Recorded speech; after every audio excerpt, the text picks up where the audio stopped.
C'est parti pour le premier numéro de votre émission Me Loger, l'émission qui bi nga xam ne nii moom moo intéressé lépp lu soxal wàllum bâtiment waaye également construction waaye di leen jox les bonnes adresses ngir nag lépp lu soxal wàllum dëkkuwaay.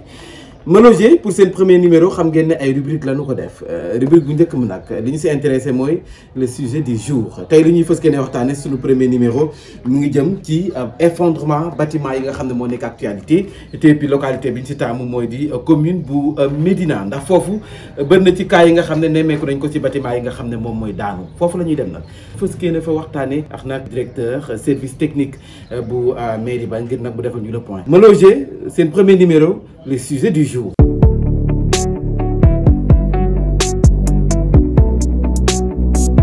À la dernière date, on a répertorié 112 bâtiments menaçant ruine à la Médina. Donc, ce qui veut dire que la Médina est un quartier en danger concernant les bâtiments menaçant ruine. Si nous signalons un bâtiment menaçant ruine et que la commission extérieure de la préfecture ou bien de la sous-préfecture nous fait une visite, donc nous allons accompagner en tant que DSC pour nous effectuer la visite. Après, par la suite, on nous fait parvenir ce qu'on appelle le procès verbal de la visite. Dès respections de ce procès verbal, nous, à notre niveau, nous faisons ce qu'on appelle un arrêté de péril ordonnant l'évacuation et la démolition immédiate de l'immeuble.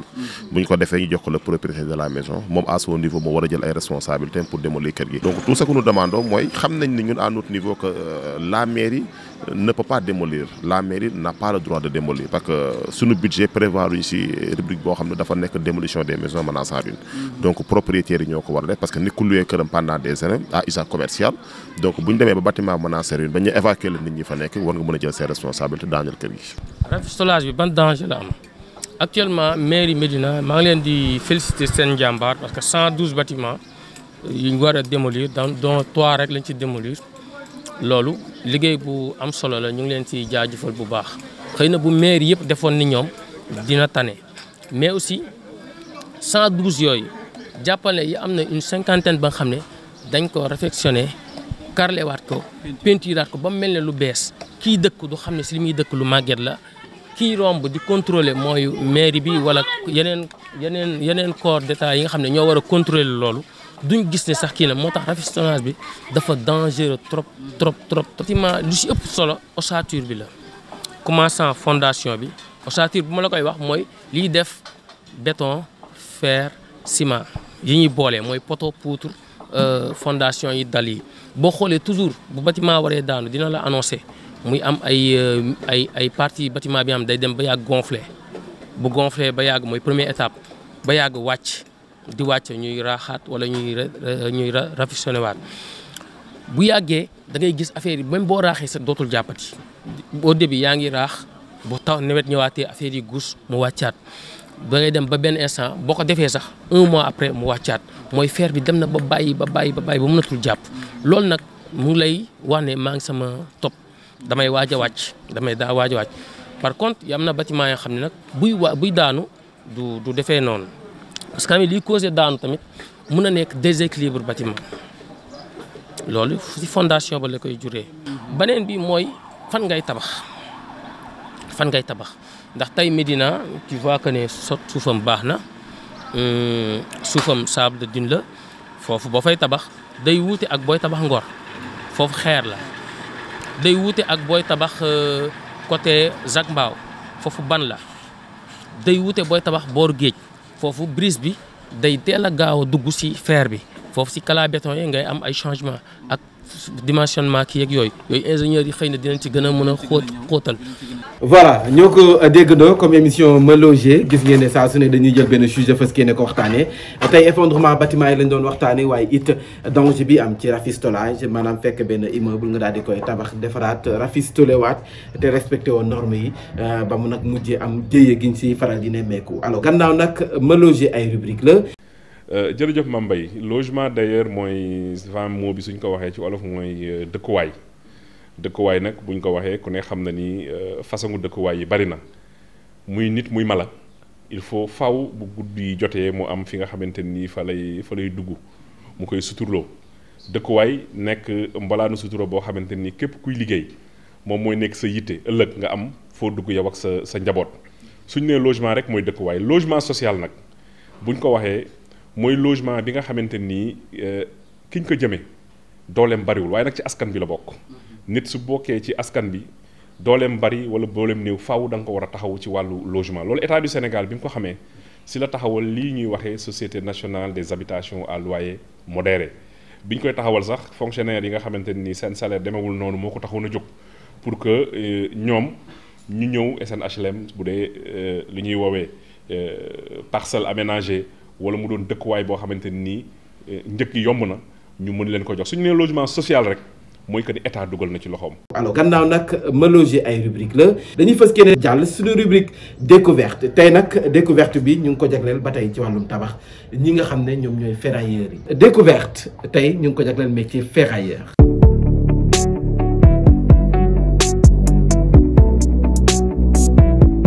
mbokk yi maa leen nuyu leen ziar man la Mbaye Sow maa ngi tudd Mbaye Sow dëkk Ndinzat di ferrailleur maa ngi siy yëngu daan ànd ak sama benn mag sama doomu tàntal sama cousin bu baax mi Tamsir Ndiaye jokkul waaw ñëpp xam nañ ko moom laa àndal depuis 2016 2017 ànd nañ ñetti at ba jàpp ñeenti at mu dem ba may jox ay chantier wóolu ma waaw mu gis si man ay performance yoo xamante ni doyoon na ko te bettoon jaaxaloon na ko tamit ndax ni ma gaawee woon man métier bi xam te lépp li nga waral base bi daal mooy jàng mi xam naa waaw kon dem naa ba 4e bay def 3e après si laa daggoon sama jàng après dem def formation maa ngi woon local 5 JLTS donc def formation mécanique après dem naa ba war a def CAP après si laa kat dagg waroon dem seen coupé bu gi am nga problème mu moyen fay yeef yooyu seet ci laa dugg chantier yi fekk fa samay frère yu baax ñu encadré ma si laa jàng métier bi ba yàlla def si lii am naa tamit fi ma jaan noonu moo waral base bi ma am si li may wax ba lu nekk daal naa ko si dégg ñu bari bëgg nañ may liggéey ak ñoom fekk sama liggéey da leen neex waaw ma wax ne base bi daal lépp loo gis daal jàng da si am solo surtout faire bi ndax lépp ay calcul la waaw lépp calcul la boo calculé war a doo si mën a dem ndax dafa xaw a compliqué daal ay dimension si dimension la ay plan lañ lay jox nga war ko topp te loolu du loo xamante ni yomb na boo jàngul pour nga dem si day métti trop waaw bari nañ nag ay ferrailleurs moom bari na si dëkk bi macha allah. voilà yéen a ngi si biir seen émission Ma Loger découverte bi gis ngeen ko mu nekk métier bi nga xam ne mooy métier ferrailleur tey jii nag wala sax noonu rek la ñu koy defee si biir seen émission Ma Loger ndax nag bu ñu demee ci ferrailleur ëllëg sax mën nañ dem seeti ménébre yi waaye it ñi nga xam ne ñoom ñooy gazé de toute façon dafay soxal métier bâtiment si biir seen émission Ma Loger alors bu ñu wax nag Ma Loger ay rubrique la ni ma leen ko waxee woon sànq gannaaw nag rubrique yi dafa am yu nga xam ne ni faw ñu dem seeti leen ndax ñoo leen di jox les bonnes adresses yéen ñi nga xam ne yéen a bëgg a yëngu ci wàllum bâtiment rubrique bi nag dañuy changer complètement de cadre et de décor damay dem sax changer ji yére fës ke ne ndax yéen dem seeti ji waa Sénégindia ndax nag ñoom dañoo am benn projet bu nga xam ne nii dañ ko bëgg jaay askanu Sénégal mu di ay appartement yu nga xam ne nii high level la.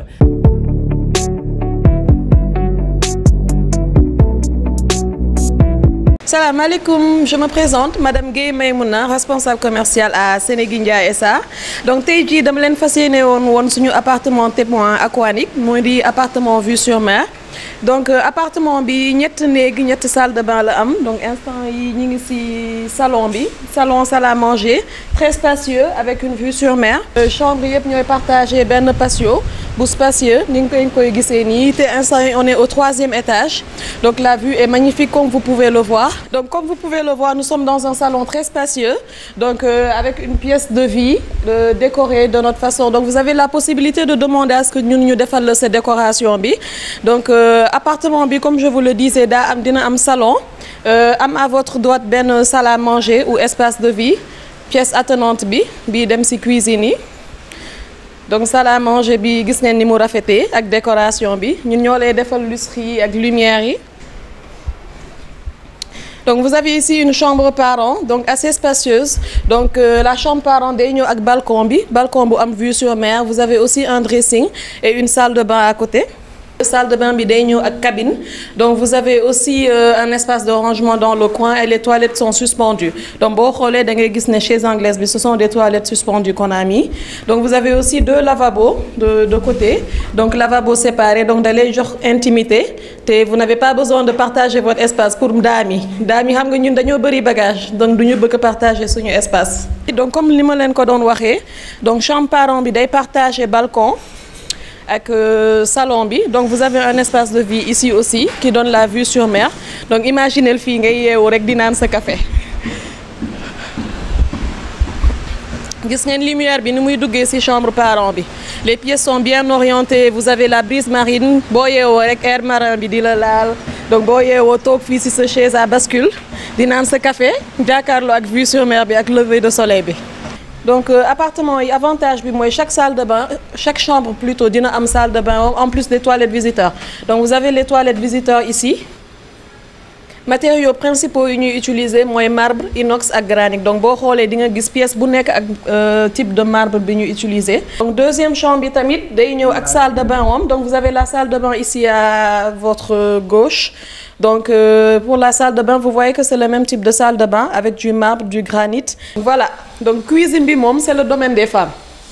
Donc vous voyez, nous vous offrons une cuisine équipée. Donc cuisine bi ni nga koy gisee nii noonu nañ la koy livrer lee ñun ñoo lay defal micro-ondes bi.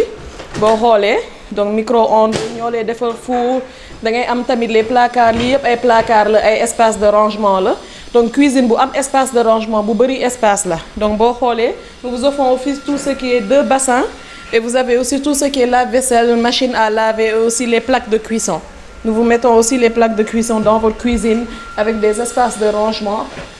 Donc doo am problème de rangement moom ci biir cuisine bi. Vous avez aussi un dressing qui est juste là ou qui peut servir de garde-manger aussi. Donc magasin la wala garde-manger yooyu yaay xool li nga siy def daal mais en tout cas day yokk sa espace cuisine bi. Donc bii mooy cuisine ñun li ñuy woowee cuisine américaine ou cuisine moderne. Ensuite vous avez la cuisine africaine. Donc cuisine africaine mooy ñun li ñu def fii ci biti. Donc cuisine africaine comme ni nga koy gisee xam nga du togg yëpp lañ mën a togg ci biir kër gi donc am na ay togg yoo xamante ne moom suñu plat sénégalais yi moom du yëpp nga mën a def ci biir pour xet bi di la bañ a sonal et tout donc nous avons la cuisine africaine. Donc cuisine africaine bi tamit da ngay am espace de rangement pour les appareils électroménagers.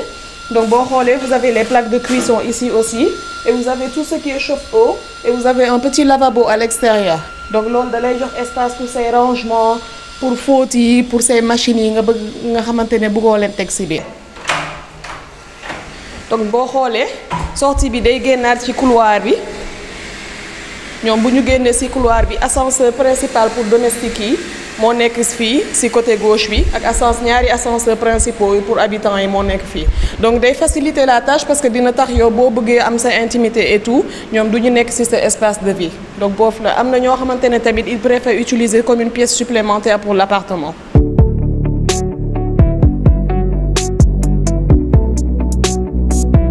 Le choix du site xam nga ni gars yi dañu bëgg tout ce qui est entre Ngor Virage et Almadies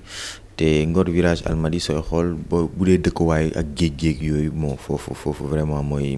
li nga xam ni moom la nit ñi gën a préféré quoi moo tax ñu choisir ko. Déjà Sénégindia les gens le connaissent. Par rapport à ces projets on a construit énormément d'immeubles à Dakar et amul benn problème loolu mooy première chose. Deuxième chose mooy Sénégindia dafa certifié ISO loolu dafa important aussi c'est le seul promoteur immobilier au Sénégal boo xam dafa certifié ISO loolu c'est important. Ba pare troisième chose mooy dafa mooy bureau de contrôle. boo xoolee bureau de contrôle yu mag Sénégal yëpp ñoom ñooy contrôler bâtiment yi dañ koy contrôler donc amul benn risque loolu mënul sax nekk Sénégal dépassé nañ foofu ay risque d'effondrement non loolu mënul nekk loolu moom c'est du 220 mètres carrés c'est un appartement grand standing voilà avec une vue sur la mer donc comme je disais tout à l'heure domotique appartement buy wax la maanaam lépp mën nga toog sa bureau di régler sa micro-ondes régler sa frigo régler lépp donc sécurité bi accès bi par rapport aux ascenseurs dafay nekk par carte accès bi par rapport même à la résidence day nekk par carte loolu yëpp c'est des choses à prendre en compte parce que comme je me leen di wax Sénégal dafa ñëw nekk benn ëpp et qu'aujourd'hui il faut que ñi nga xam ne dañ fi dëkk déjà am loo xam ni dafa tolloog seeni gis-gis comme li ñu ko waxee comme toutes les grandes capitales du monde sooy xool aujourd'hui le Caire à Johannesburg comme on disait de Dakar à Nairobi boo fa demee li nga fay gis boo demee le Caire lu ko raw nga fay gis boo demee Djobour lu raw nga koy gis et c'est les quatre grandes capitales du Sénégal de l'Afrique Dakar dafa war a bokk ci ñooñu moo tax aujourd'hui ñuy def loolu pour loolu mën a am booy xool sax si ginnaaw di nga gis projet bi moom waaw bii beneen la bii bu ñu waajal la ça va démarrer dans 6 mois bi mooy Zénith bii moom 36 étages lay nekk mooy nar a gën a ngandi ci Afrique de l'Ouest cadre de vie dañ ci bàyyi moom maa lay wax sànq aspect bi nga xam ni aspect écologique la donc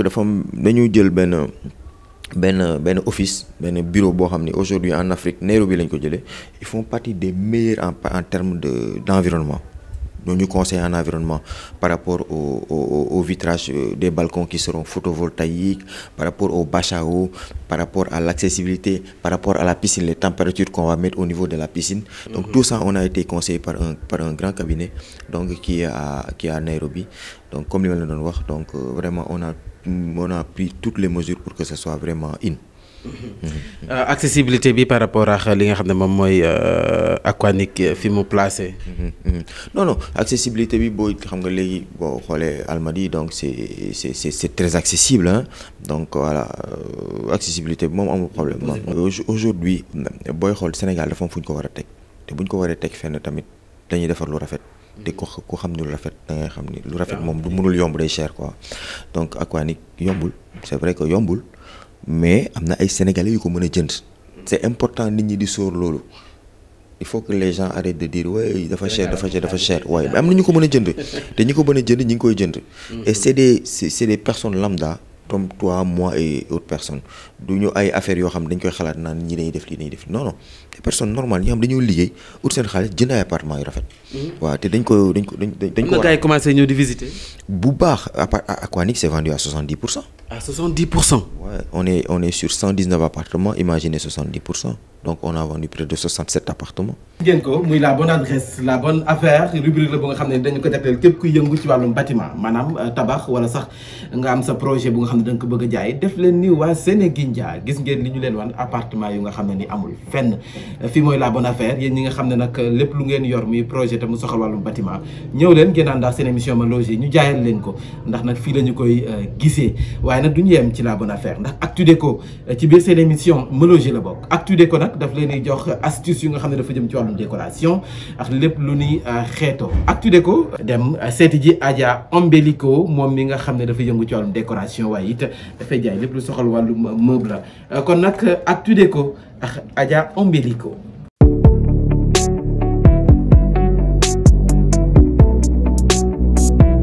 Tendance bi lu mu doon ren ji. Mame Mbaye maa ngi lay fay di nuyu tam ñi ñuy seetaan alors Ombelico ci prêt-à-porter lañ ko xamee woon ci mode mais comme lépp ay évoluer ñun dañu seet li nga xam ni mooy sunu déclinaison wu liggéey sunu liggéey leneen li nga xam ni ça coule de source parce que soo nee mode rek da nga naan ameublement da nga naan cuisine parce que mode mooy lépp lu neex ak luy bouger. moo tax nag ameublement ci la bokk lépp ci la bokk moo tax ñu ñëw ci ameublement bi tey ñu ngi ci département ameublement di la dalal pour wan la yu bees yi ñu fi indi ak yu xew. sànq laal nga ko sànq te loolu lañ ko tàmbalee gis muy balançoire yi ñu dugal léegi ci biir nekk yi. waaw balançoire moom comme ni ma ko waxee rek da daan nekk ci jardin. waaw mooy balançoire yi ñu daan njëkk am yu marron yi ak tissu bu dëgër bi et tout c'était pour le jardin et tout mais dañu xool ba xool comme nit ñi ci confort rek la ñuy dox ak ci bien-être dafa loolooy tendance en fait léegi tendance beauté la bien-être confort nit ñi loolu la ñuy dund da ngay gis koo xam ne tuuti xaalis la am mais intérieur am daf koy defar parce que xam na ni jamono moo toll foo xam foofooy sunu refuge. soo nekkee ci biti ak tolof ak ni jamono méttee yow sa biir kër rek nga am pour épanouir moo tax dañ fay def lépp nag léegi dañuy def balançoire yi ci biir nekk mais soo xoolee étoffe yi dañ ko changé maintenant c'est des tissus très doux ay velours ay tissus yu nooy lañ koy def rembourré ko ak njëgënaay ba mu fees avec des couleurs comme doré comme noir comme blanc balançoire yi léegi dañu jël ay couleurs nga def ko mu nekk ci tempo chambre bi bokk ci décoration bi mais tam mu nekk foo xam da nga fay mën a noppaliko dina la permettre nga mën a toog waxtaan ak sa borom kër toog aussi seetaan télé et tout ça moo tax balançoire yi léegi tuxu nañu ci jardin yi ñu ngi ci biir néeg yi. voilà ñu jaajëfal baax Adja Ombelico moom mi nga xam ne tey jii li mu ñu proposé mooy balançoire yi nga xam ne ci jardin yi dañu ko doon gis tey nag dugal nañ ko ba ci néeg yi lu nekk nag mën naa xew ci balançoire yi kon nag couple bi boo ngeen moytu bu baax ndax lu nekk mën na cee xew. voilà mu nekkoon seen rubrique Actu Déco du ñu def nag lu dul jàll ci beneen rubrique mu di ma maison de rêve dañuy dem jukki ci internet bi xool benn kër gu nga xam ne nii peut-être nit ñi buñ ko amoon dana leen neex lool ma maison de rêve c'est tout de suite.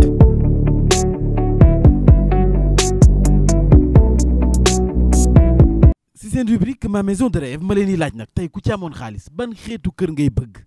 kay xam naa ku si nekk nag yaa ngi tontu di xalaat lu la neex am ngeen ci droit waaye man nag tey ji dama ne su ma yoroon xaalis bii mat kër gii laa bëgg xoolal rek du pied dans l'eau la ñuy xëccoo fii dama ne fii nag kër gi ci boppam la ñu tabax ci kaw ndox mi duma leen ko nettali kër gaa ngi xoolal lii ngeen di gis nii ab néeg la xoolal rek vue bi ngay am jàkkaarloo géej gi waaye dama ne lii nag ku fi nekk moom zéro stress da ngay nelaw ba yandoor lii mooy télé bi de li ngeen jàkkaarlool nii valise bii ñu ubbi gis ngeen amul benn encombrement amul benn sagar wala njëganaay wala morceau bu lay déranger boo nelawee ba doyal bu la neexee génn fee ngay seen nale mi ngi ci biti waaye terewul nag fii dàq kay wanaguma leen ko ubbil bunte bi buñ jógee si néeg bi ñu wàcc si salle bi gis ngeen ko nii fii mooy salle bi dama ne espace bu ni toll foo koy amee fii ci kaw suuf gis ngeen fauteuil bi xale baa ngi nii toog di féexlu xam nga ne fii feebar sori na la waaye weñ du fi biiw yoodu la mat gis nga saa boo sëggee jàkkaarloo ndox mi jën yi di doxantu di la gunge ci biir kër gi ñu dem ci óol bi ba xam waa dama ne xool leen óol bi tey bii kër géej gi si boppam moo la fekk se bu la neexee piscine baa ngi fi bu la neexee nga tëb si géej gi sangu nga doxantu wàcc ñëw ci table bi nga xam ne bu la neexee toog yàq say gan neexul ba neex waaye nag fii mooy mbégte maa ngi nii de fii soriwul àjjana de àjja duñu sori bu ma yoroon budget bu ni mel waaye dama ne kër gi rek lay ut waaye nag dama xam ban géej laa koy sañc fii ci Sénégal ndax sunu géej gi da dafay ginnax bëri nay vague lool nag te géej gii géej gu jigéen la may nuru de dana tekk voilà mu nekkoon seen dernière rubrique ci seen émission Me Loger rubrique bi nag moom moo nekk ma maison de rêve man nag neexul ba neex waaye xam naa su may tabax